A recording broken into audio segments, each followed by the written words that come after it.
Red army में 2012 से काम कर रहा हूँ और मेरी यूनिट 126 बहुत सारे हम सब लोग अलग अलग जगहों पे काम करते हैं और जब ज़रूरत पड़ती है हम सब लोगों को जिम्मेदारी भी दी जाती है, क्योंकि वो जब ऑपरेशन सिंदूर की घोषणा हुई थी तो राष्ट्रपति महोदय ने जितने भी हम प्रादेशिक सेना के अधिकारी हैं उन सबको कहा था कि हम स्टैंड बाय पर रहेंगे और अगर ये लंबा चलता तो हम लोगों को अलग जिम्मेदारी दी जाती है, लेकिन ये डिपेंड करता है रक्षा मंत्रालय पर कि किसको कहाँ कब क्या जिम्मेदारी देनी है। हम सब मैं क्या मैं पूरा देश तैयार है, हर व्यक्ति जो वर्दी पहनता है वो हमेशा तैयार रहता है देश के लिए, किसी भी क्षमता में हो जहाँ पर भी हो, जैसा भी आदेश करेगा। देखिए राजस्थान में एक बार फिर से गुर्जर आंदोलन की सुगबुगाहट सुनाई दे रही है। राजस्थान में एक बार फिर से गुर्जर आंदोलन महापंचायत ऐसा है, जो प्रावधान है, जो कानून है, जो संविधान में लोगों को राहत दी गई है उस पर अमल नहीं होगा तो मुझे लगता है लोगों को जवाब मानने का तो अधिकार है, लेकिन जो कमिटमेंट्स हैं, जो एग्रीमेंट्स हैं, जो कानून बने हुए हैं, जो अधिसूचना जारी हुई हैं, गैस नोटिफिकेशन हुआ है, उसकी पालना नहीं होती है। और ये तो भारत सरकार को भी देखना चाहिए कि निजी क्षेत्र में जो दलित, आदिवासी ऐसे वर्गों के बच्चों को जो एडमिशन मिलने चाहिए थे उसको भी पूरी तरह वो काम नहीं कर पा रहे हैं। तो सरकारों को अपने गहवा में झांकना चाहिए कि हमने क्या कमिटमेंट किया है और कितना धरातल पर काम हुआ है। Thank you sir. Ravi ji भाई साहब कर रहे हैं, क्या कह रहे रवि जी भाई साहब विश्व पर्यावरण दिवस है, आपने भी जो है बात करी है पौधा लगाने वाले, इस तरह का संदेश देना चाहिए। मुझे भी बदल रहा है, वैसे हम लोगों को अपने पर्यावरण को सुरक्षित रखने के लिए यही काम करने चाहिए और इसमें सरकार और समाज मिलकर काम करेगा तब कामयाबी मिलेगी। लेकिन इसमें योगदान हो, जागरूकता हो और बचपन से ही लोगों को, बच्चों को स्कूल से, घर से ये संदेश जाना चाहिए कि हर चीज़ में हमारे प्रकृति को और पर्यावरण को भी सुरक्षित रखना चाहिए। राहुल गांधी जी ने कहा है कि ट्रंप के आगे सरेंडर कर दिया मोदी ने। मैंने भी कहा ना अभी कि पहली बार देखा है हमने नीचे जंग पहली में हमारी हुई है, लेकिन युद्ध विराम जब भी होता है तो उसको तीसरे देश का राष्ट्रपति उसकी घोषणा करे और एक बार नहीं 11 बार करे कि मैंने व्यापार का लालच या डर दिखाकर हिंदुस्तान और पाकिस्तान की युद्ध विराम हमने कराई है, बार बार इसको बोल रहे हैं। तो इस बात का अगर ये झूठ भी है तो उसका खंडन कोई विदेश मंत्रालय का प्रवक्ता नहीं कर सकता।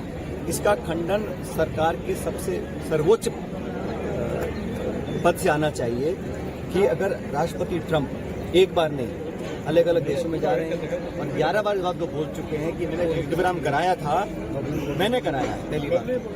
मुझे आपत्ति इस बात की है, इतने बड़े देश की वो क्या उसकी ओनरशिप ले सकते हैं और फिर घोषणा भी वो कर रहे हैं और बार बार बोल रहे हैं कि मैंने व्यापार का लालच या डर दिखाकर इस युद्ध विराम को मैंने करवाया है।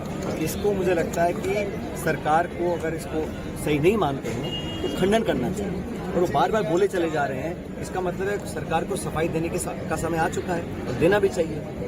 पायलट साहब, राहुल गांधी जी हमेशा एक बात बोलते हैं कि युवाओं को आगे लाना चाहिए, वहीं दूसरी बात आज उन्होंने जो बयान दिया है कि संगठन में धरातल पर काम करने वालों की हरियाणा की जहाँ का जिम्मेदारी उन्होंने संगठन को माना है, तो उस सूरत में किस तरह के बदलाव के संकेत आने वाले दिनों में संगठन में भी देखने को स्थिति अलग है। वहाँ कई सालों से हमारे संगठन का पूरा निर्माण नहीं हो पाया था, तो काफी पद खाली पड़े थे, शायद इस संदर्भ में बोला होगा।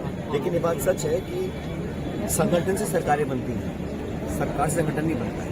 तो संगठन मजबूत होगा, जिम्मेदार पदाधिकारी उसमें बैठेंगे, लायक मेरिटोरियस डिजर्विंग लोगों को हम जिम्मेदारी देंगे, उनसे काम लेने का हम कार्यक्रम आगे बढ़ाएंगे। और ये अलग अलग राज्यों में हो रहा है। आप सब जानते हो 2025 जो साल है वो राहुल गांधी जी और खड़गे जी ने घोषित किया है कि संगठन के प्रति समर्पित है। अब वो चाहे गुजरात हो, मध्य प्रदेश हो, हरियाणा हो, हर जगह जिलाध्यक्षों की नियुक्ति है वो अलग प्रक्रिया से हम लोग कर रहे हैं और एक मापदंड तय कर रहे हैं, पारदर्शिता से कर रहे हैं, जवाबदेही तय कर रहे हैं।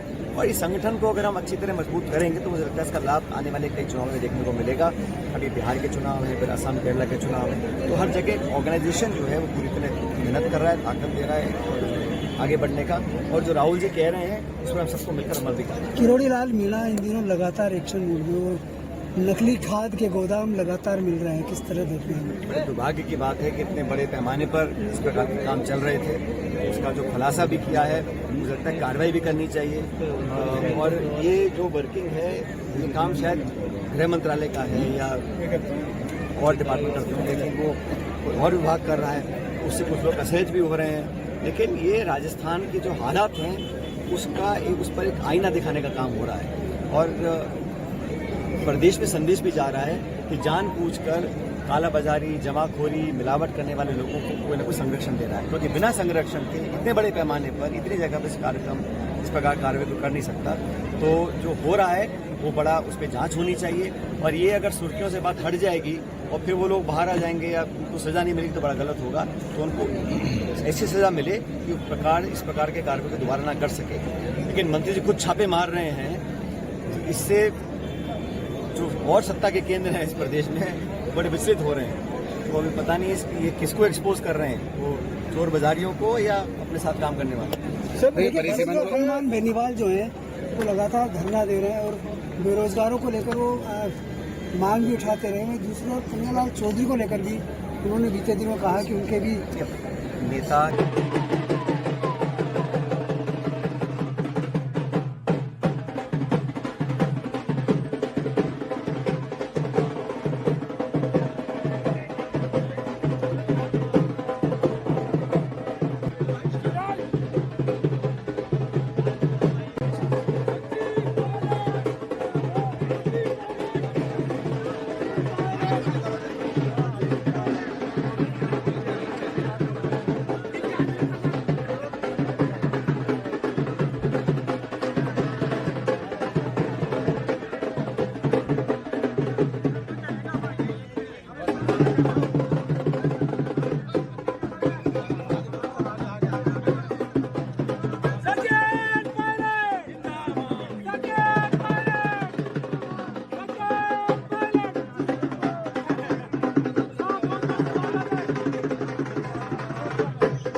मैं सम्मानीय पायलट साहब के स्वागत के लिए आमंत्रित करूंगा कमल जी एमएलए साहब, हरिभाई जी हरि, भवनलाल जी बंसीलाल जी, नवीन बैरवा, रतन महाराज, उमेद गोमे, प्रहलाद बैरवा, ये बड़ी माला से स्वागत करेंगे सर। चित्तर जी, प्रताप जी रणवाल, रामदास जी महामंत्री, महेंद्र जी कोषाध्यक्ष जी, आप सब पधार। जब भी समाज ने उम्मीद करी है, पायलट साहब ने उससे कहीं आगे बढ़कर इस समाज को सहयोग और आशीर्वाद दिया है। ये हमारे लिए गर्व की बात है। सचिन पायलट, सचिन पायलट, सचिन पायलट। समाज के पदाधिकारियों द्वारा माननीय मुख्य अतिथि पायलट साहब का स्वागत सत्कार किया जा रहा है।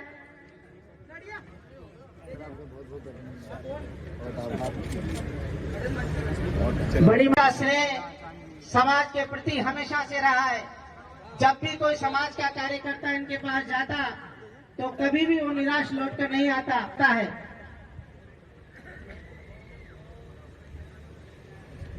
स्वागत सत्कार प्रसाद बैरवा जी, कमल बैरवा जी पूर्व विधायक, शिवाजी बैरवा साहब जिलाध्यक्ष बैरवा समाज, रामविलास चौधरी जी आमंत्रित हुए।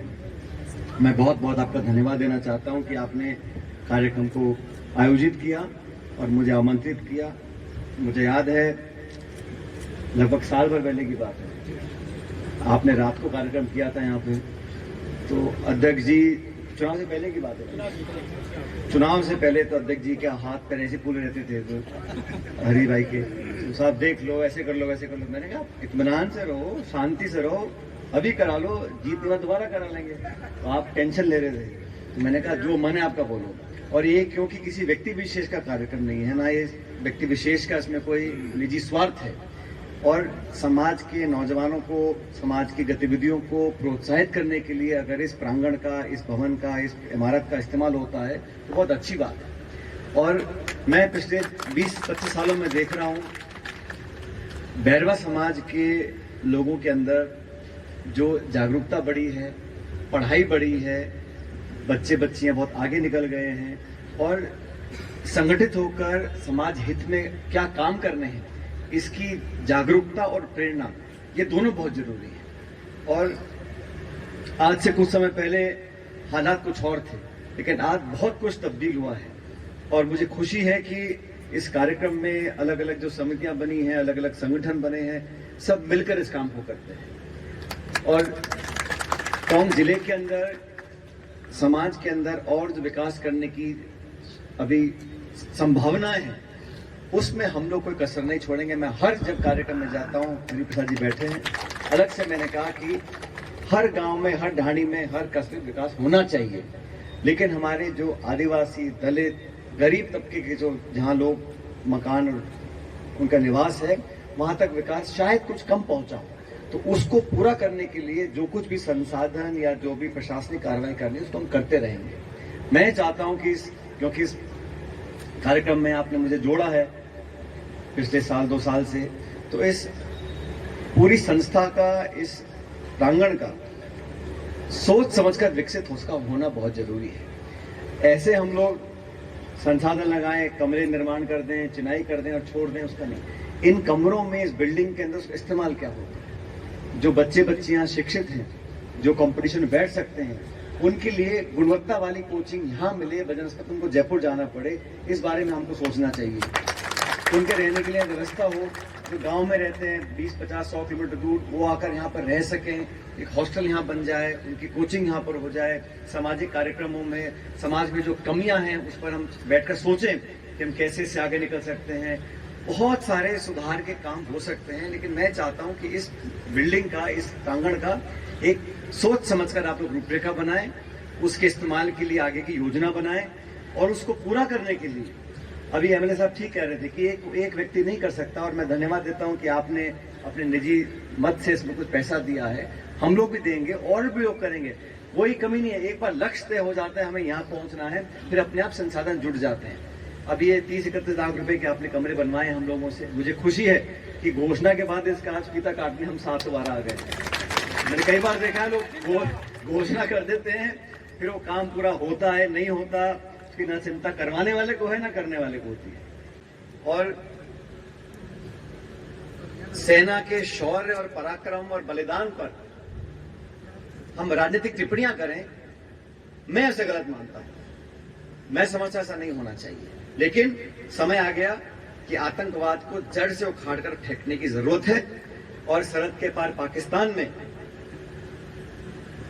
जो लोग सरकार चला रहे हैं, उनके हाथ में सत्ता नहीं है, सत्ता तो फौज के पास है, आईएसआई के पास है। वहां के पूर्व प्रधानमंत्री को जेल में डाल रखा है, इमरान खान को, और टूटी फूटी सरकार है, तो इसलिए हमें जवाब देना चाहिए। लेकिन मुझे खेद इस बात का है कि जब युद्ध विराम हुआ तो युद्ध विराम की घोषणा अमेरिकी राष्ट्रपति ने करी। ऐसा मैंने कभी नहीं देखा। इतना बड़ा देश है, अगर हमने 9 आतंकवादी ठिकानों को हमने ढेर किया था और पाकिस्तान तिलमिला रहा था, वो आके हमसे बोलता, जैसे 71 की लड़ाई में हुआ था, 95,000 सैनिकों को बंदी बनाया था पाकिस्तान के, हाथ जोड़ के खड़े हो गए थे, सरेंडर किया था। युद्ध विराम भी अगर करना था तो अमेरिका के राष्ट्रपति को कोई अधिकार नहीं है। और डोनाल्ड ट्रंप क्या बोलते हैं, कहते हैं मैंने तो व्यापार का लालच देकर इनको कहा है बैठो, लड़ाई मत करो। व्यापार का लालच दिखाकर युद्ध विराम अगर कोई करवा रहा है, और बार बार बोल रहे हैं, 11 बार अमेरिका का राष्ट्रपति बोल चुका कि मैंने हिंदुस्तान पाकिस्तान के बीच में जो युद्ध विराम कराया वो व्यापार का लालच देकर कराया था, और अभी तक उसका कोई खंडन नहीं आया। खंडन देना जरूरी है। इतना बड़ा देश, हम चंद व्यापार के सौदों के चक्कर में युद्ध विराम कर सकते हैं? अगर नहीं तो सरकार को जवाब देना चाहिए, कम से कम इस बात का देना चाहिए। इन मुद्दों पर भी आपकी नजर रहे। और हमारे जो बहादुर सैनिक हैं, मैं तो सैनिकों के से ज्यादा उनके जो घर वाले हैं, जिन्होंने अपने दिल के टुकड़े को सरहद पर भेजा है, जंगल और रेगिस्तान में, बर्फ में हमारे लड़ने के लिए, मैं तो उनको साधुवाद देना चाहता हूं। उन परिजनों को हर दिन कैसे कटता होगा, जब युद्ध का समय होता है, जब गोलाबारी होती है, तो कैसे अपने मन को संतोष देते होंगे।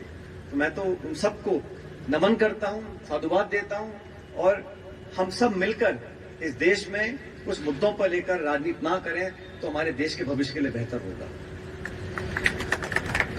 जहां तक सरकार के हाल आप देख रहे हो, इतना समय हो गया, चुनाव कराने को तैयार नहीं है। न पंचायत परिसीमन हो रहा है, मनमर्जी से हो रहा है। जो जहां राजनीतिक सुविधा दिख रही है वहां लाइन बनाई जा रही है। हमने भी किया था पंचायतों का पुनर्सीमांकन, लेकिन प्रशासनिक दृष्टि से जनता की मांग को देखकर जनप्रतिनिधि चाहते थे उस प्रकार किया था। मुझे खेद है कहते हुए, इस बार पूरे राजस्थान में जो परिसीमन की जो प्रक्रिया चल रही है वो मनमाने तरीके से हो रही है, किससे पूछा नहीं जा रहा और राजनीतिक लाभ कहां किसको मिल रहा है, एक वो मापदंड बनाकर पूरी प्रक्रिया को अंजाम दिया जा रहा है। कि बताना चाहता हूं, आप कुछ भी कर लो, किसी वार्ड को, ढाणी को, पंचायत को आगे पीछे करते रहो, अंत में जब भी चुनाव होगा जनता हमको पूरा आशीर्वाद देगी, क्योंकि आपका 1.25 साल 1.5 साल देख लिया। वो यहाँ धनी धोरी नहीं है, एक दूसरे में आपस में इतना खिंचाव हो चुका है कि प्रशासन में पकड़ नहीं रही है जो आज सत्ता में बैठे हैं। तो आप सब बातों को जानते हो, जागरूक हो, लेकिन इस कार्यक्रम के लिए विशेष रूप से आप लोगों ने जो आयोजन किया है मैं उसका धन्यवाद देना चाहता हूं और आप सबसे निवेदन करता हूं कि बहुत जल्द बैठकर आपस में चर्चा करें, इसका सदुपयोग कैसे हो सकता है, कोचिंग क्लासेस के मार्फत, हॉस्टल बनाने के लिए, सामाजिक कार्यक्रम करने के लिए, समाज सुधार की तरफ और शिक्षा की तरफ हम ऐसे लोगों को कैसे प्रोत्साहित कर सकते हैं, उस रूपरेखा बनाने के बाद जो भी इसमें संसाधन, मदद, सहायता, सहयोग जो भी चाहिए होगा, चाहे सामाजिक हो, प्रशासनिक हो, सरकारी हो, हम लोगों के मत से हो, उस सबको मिलकर करेंगे।